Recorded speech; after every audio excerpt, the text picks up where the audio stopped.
In this video, we're going to see if these $115 hard lowers from Amazon are worth your money or if you should skip them. We're here in the Touring Midwest garage. This is Al, and we're working on his 2017 Harley-Davidson Road King Special. So, he wants to try out some lowers. We're going to do it for him. Let's go. Let's do it. Okay. To get started, we just need to get some of the stuff pulled off of his crash bars currently. He's got the lights and the highway pegs. So we'll get those removed and we'll see how these fit, because ultimately that's going to be the most important thing. The first thing we got to do is remove the 4 screws holding the speaker grill. You're thinking ahead on these speakers, right? I was thinking ahead because I want to install tunes on this bike, since it didn't come with the factory and I'm not big on front fairings. So this is what my alternative is. Right off the bat, I'll tell you, it looks good quality. Paint job is nice. Ordered them in vivid black. They match the paint. But these screws that they use are cheesy.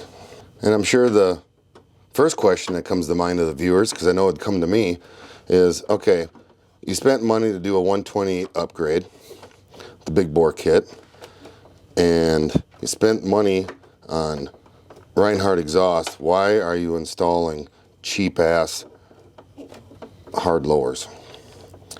And for me, this is kind of a test run on whether or not I want to later on upgrade and get the real deal. Quality of these are just okay, I think. Yeah, I'd have to say they're probably about par.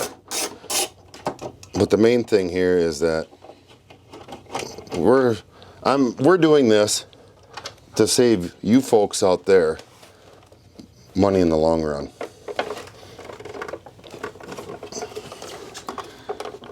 These do come apart almost like stock if you watched my video when I removed my lowers. Basically the same thing. Just go down, just like that. Oh, like that? They gotta stay in. Oh, that makes sense. And set that up. And then we're just gonna start this. Let it hang loose. Or not.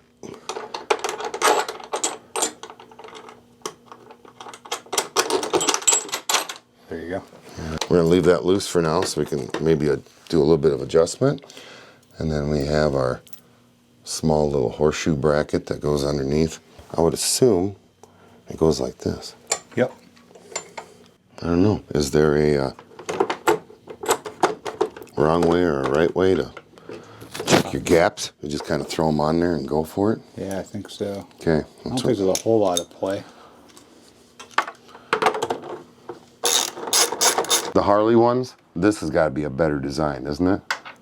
It's very similar. Oof. I mean, I don't want the nut to vibrate loose, but God, I can just see that just ripping a hole right through the bottom of that plastic. All right, we got some thread showing on the other side, so that's good. And it looks like I will say it's some pretty tough plastic, which is good. Put this on. There's that tab on the bottom here. Oh, thank you. There should be a slit right Oh, yeah. Very well. Good job, Drew. That's the only slit is on that one side, and that's it? Yep. The only reason I know that is because I just had mine apart on Saturday.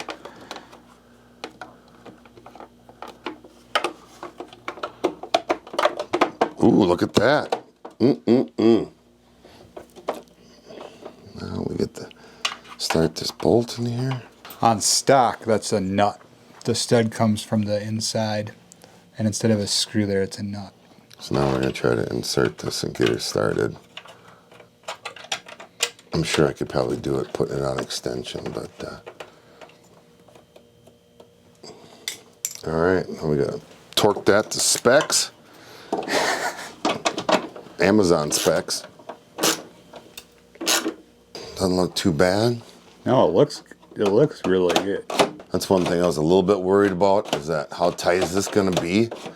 Like if they flex. But I think that's going to work. All right, well, we've got the lowers installed. We're just going to kind of tell you about the experience, how it went, what we think of it overall.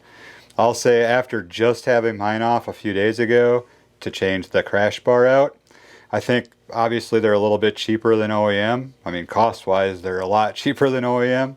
But as far as fit and finish goes, they look really good. The paint looks nice. They fit on the bars well.